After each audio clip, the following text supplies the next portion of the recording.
Shalom saudaraku semua, salam damai dan penuh sukacita.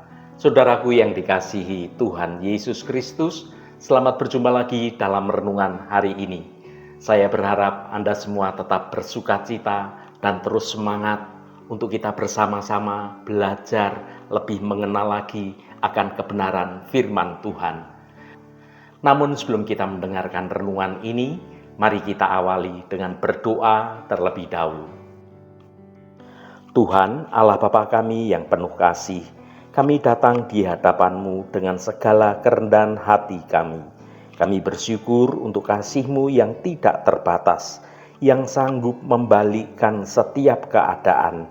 Curahkanlah Roh Kudus-Mu, agar kami dapat merenungkan kebenaran firman-Mu hari ini, dan biarlah kasih-Mu menjadi kekuatan yang memulihkan, harapan yang menghidupkan, dan kuasa yang mengubah hidup kami. Terima kasih Tuhan, dalam nama Tuhan Yesus Kristus kami naikkan doa ini ke hadirat Engkau. Haleluya, amin. Saudaraku yang terkasih, betapa dahsyatnya kasih Tuhan yang sanggup mengubah segala sesuatu. Bahkan di tengah segala situasi yang paling sulit sekalipun. Melalui renungan ini, kita akan melihat bahwa kasih Tuhan itu bukanlah sekedar perasaan, melainkan suatu tindakan nyata yang menuntut suatu respon dari kita. Respon dari kita adalah ketaatan kita. Ketaatan ini bukan suatu beban dalam hidup kita, melainkan adalah suatu jalan untuk kita dapat menerima dan kita dapat merasakan kehadiran Tuhan secara nyata dalam hidup ini. Mari kita baca Yohanes pasal 14 ayat 21. Barang siapa memegang perintahku dan melakukannya, dialah yang mengasihi aku. Dan barang siapa mengasihi aku, ia akan dikasihi oleh Bapa-Ku, dan aku pun akan mengasihi dia dan akan menyatakan diriku kepadanya. Saudaraku, ayat ini adalah suatu janji yang sangat luar biasa, suatu peta jalan kehidupan menuju hubungan kita yang begitu dekat, yang begitu pribadi, yang begitu intim dengan Allah Bapa, Sang Pencipta. Di dalamnya kita akan menemukan 3 elemen kunci yang saling terkait atau saling terhubung, yaitu memegang perintah, soal kasih, dan manifestasi kehadiran Tuhan. Ini bukan sekedar urutan logis, melainkan suatu siklus ilahi yang akan mengubah kehidupan. Yang pertama, kasih yang terbukti dalam ketaatan. Seringkali kita berpikir bahwa kasih adalah sekedar perasaan belaka, suatu emosi yang hangat yang kita rasakan. Kita mungkin berkata, tentu saja saya mengasihi Tuhan.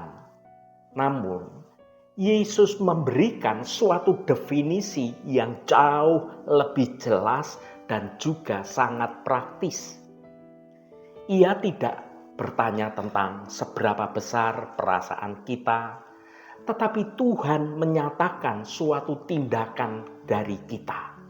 Ayat ini dengan tegas menyatakan, barang siapa memegang perintahku dan melakukannya, dialah yang mengasihi aku.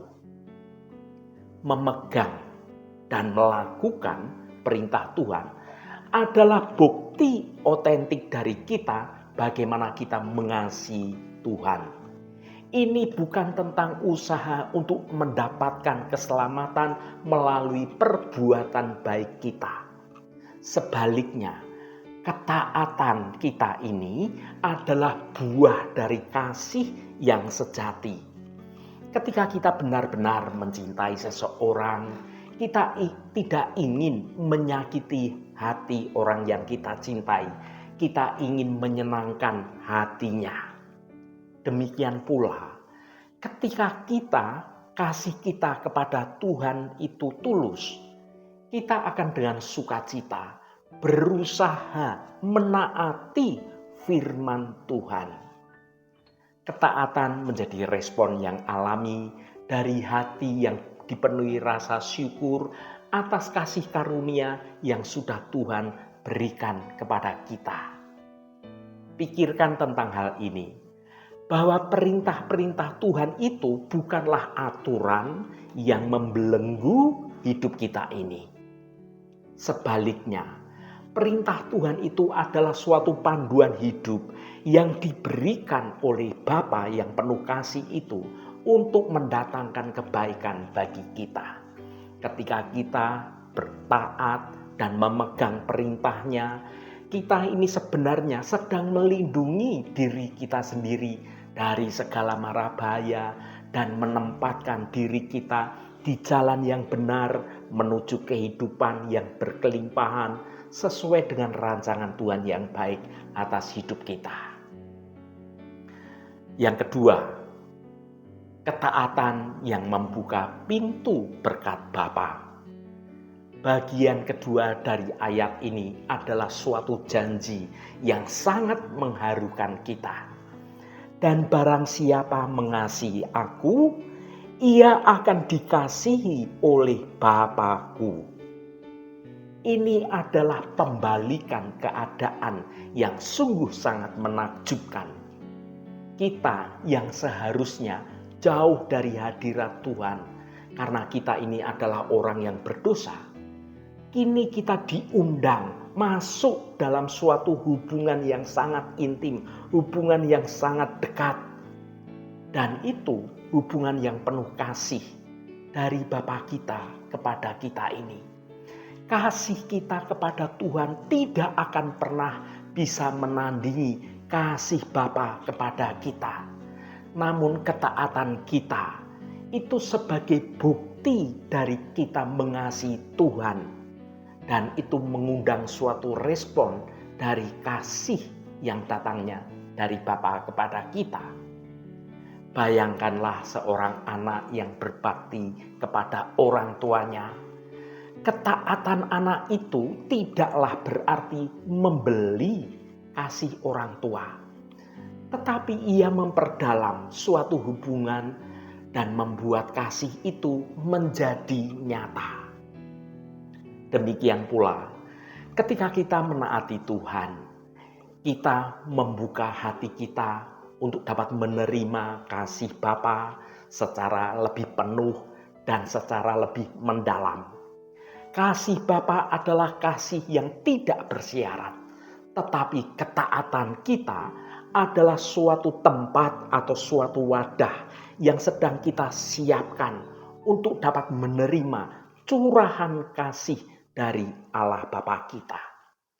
Ketaatan itu menyingkirkan suatu semua hambatan yang kita ciptakan dari akibat kita yang berdosa ini.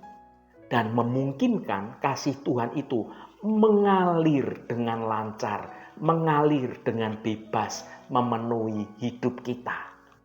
Ini bukan suatu transaksi, melainkan adalah suatu dinamika hubungan kasih yang mengubah kita dari dalam keluar meluap kasih yang sesungguhnya. Yang ketiga, kehadiran Tuhan membalikkan keadaan. Puncak dari janji ini adalah bagian terakhir, frasa yang berkata, "Dan aku pun akan mengasihi dia dan akan menyatakan diriku kepadanya."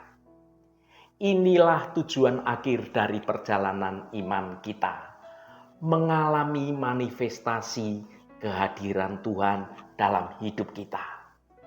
Apakah yang dimaksud dengan Tuhan menyatakan dirinya?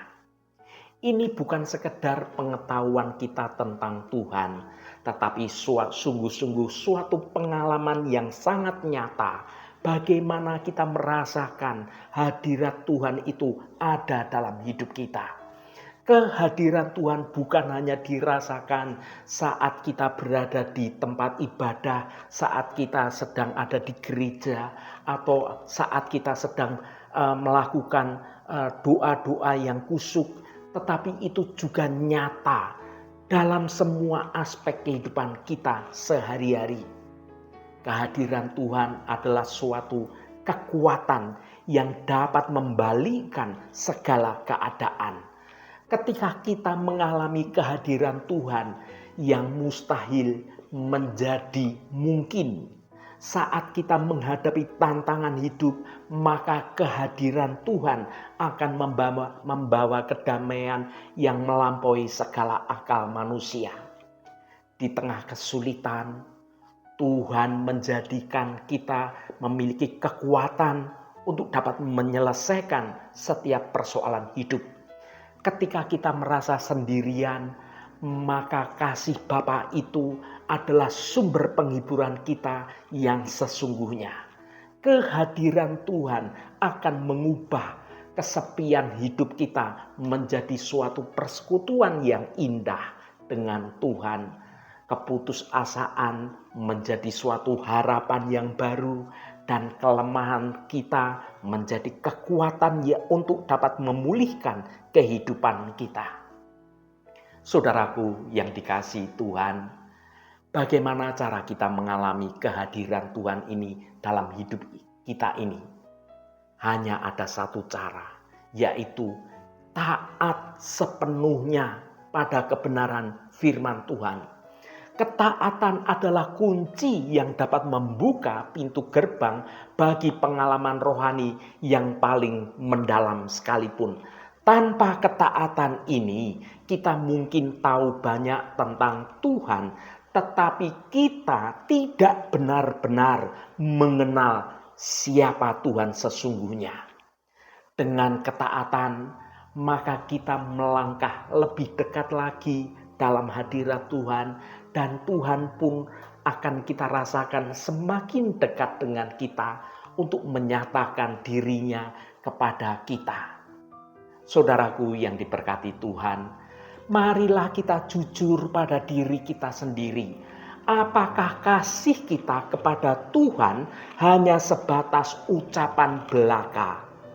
Ataukah itu dibuktikan dengan tindakan kita yang nyata dalam segala aspek kehidupan kita? Mari kita kembali memeriksa hidup kita. Apakah ada area-area di dalam hidup kita ini yang harus, di mana kita tahu bahwa kita itu harus menaati firman Tuhan, tetapi kita memilih untuk tidak melakukan, untuk tidak taat pada kebenaran firman Tuhan. Firman Tuhan dalam renungan ini bukanlah suatu tekanan, melainkan suatu ajakan atau suatu undangan yang penuh kasih sayang. Ini adalah suatu undangan untuk kita memasuki suatu hubungan di mana kasih kita dibuktikan dengan ketaatan kita. Dan sebagai balasannya, kita dikasihi oleh Bapa. Dan Kristus sendiri akan menyatakan dirinya kepada kita. Kehadiran Tuhan adalah segala yang kita butuhkan untuk dapat membalikkan semua keadaan dari yang tidak baik menjadi keadaan yang baik, dari keputusasaan menjadi pengharapan yang baru. Marilah kita minta Roh Kudus untuk memberikan kita suatu kekuatan untuk kita dimampukan menaati kebenaran firman Tuhan. Mari kita buktikan kasih kita melalui ketaatan kita. Karena itu adalah satu-satunya jalan untuk dapat mengalami kehadiran Tuhan yang akan mengubah segalanya, termasuk hidup kita ini. Haleluya, Tuhan memberkati kita semua. Mari kita tutup renungan ini dengan berdoa. Bapa sumber sukacita kami, terima kasih atas kasih-Mu yang luar biasa. Firman-Mu hari ini mengingatkan kami bahwa ketaatan bukanlah beban hidup, melainkan suatu jalan untuk mengalami kasih-Mu yang sangat mendalam. Seringkali kami lebih mengandalkan kekuatan kami sendiri dan melupakan janji-janji-Mu untuk menyatakan diri Engkau bagi mereka yang taat. Ampuni kami jika seringkali kami menjadi lalai dalam melakukan ketaatan pada perintah-perintah-Mu. Bantulah kami untuk dapat melihat ketaatan itu bukan suatu kewajiban, tetapi sesungguhnya ketaatan itu sebagai bentuk ungkapan kasih kami kepada Engkau. Ubahlah hati kami ya Tuhan, agar ketaatan kami mendatangkan sukacita, mendatangkan damai sejahtera, dan mendatangkan kehadiran-Mu yang akan membalikkan segala keadaan yang tidak baik menjadi keadaan yang baik. Biarlah hidup kami menjadi kesaksian bahwa Engkau adalah Tuhan yang setia, Tuhan yang selalu hadir bagi mereka yang mengasihi dan menuruti akan firman-Mu. Terima kasih Tuhan. Tuhan, secara khusus kami berdoa untuk saudara-saudara kami dimanapun berada, yang saat ini sedang menderita sakit. Kami mohon Tuhan akan jamah, agar kuasa penyembuhan di dalam nama Tuhan Yesus Kristus, penyembuhan itu boleh terjadi pada saudara-saudara kami yang saat ini sedang menderita sakit. Sehingga karena jamahan Tuhan saja, saudara-saudara kami akan menerima kesembuhan yang datangnya dari Engkau. Dan saudara-saudara kami dapat beraktivitas kembali dengan sehat dan penuh sukacita. Jamahan dan lawatan Engkau juga terjadi pada saudara-saudara kami yang saat ini sedang dalam pergumulan dan beban berat.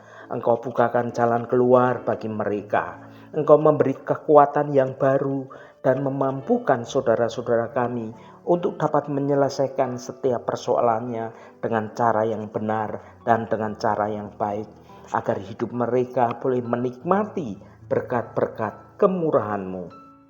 Berkati mereka yang hari ini berulang tahun Tuhan. Engkau tambahkan 1 tahun lagi. Terima kasih buat anugerah-Mu, umur panjang di tangan kanan dan kekayaan serta hormat di tangan kiri. Berkat Tuhan mengalir bagi setiap mereka yang hari ini berulang tahun. Terima kasih Tuhan. Segala hormat, pujian, dan ucapan syukur hanya bagi nama Engkau Allah yang kudus. Saudaraku, mari kita berdoa. Bapa kami. Bapa kami yang di surga, dikuduskanlah nama-Mu, datanglah kerajaan-Mu, jadilah kehendak-Mu di bumi seperti di surga. Berikanlah kami pada hari ini makanan kami yang secukupnya, dan ampunilah kami akan kesalahan kami, seperti kami juga mengampuni orang yang bersalah kepada kami. Dan janganlah membawa kami ke dalam pencobaan, tetapi lepaskanlah kami daripada yang jahat.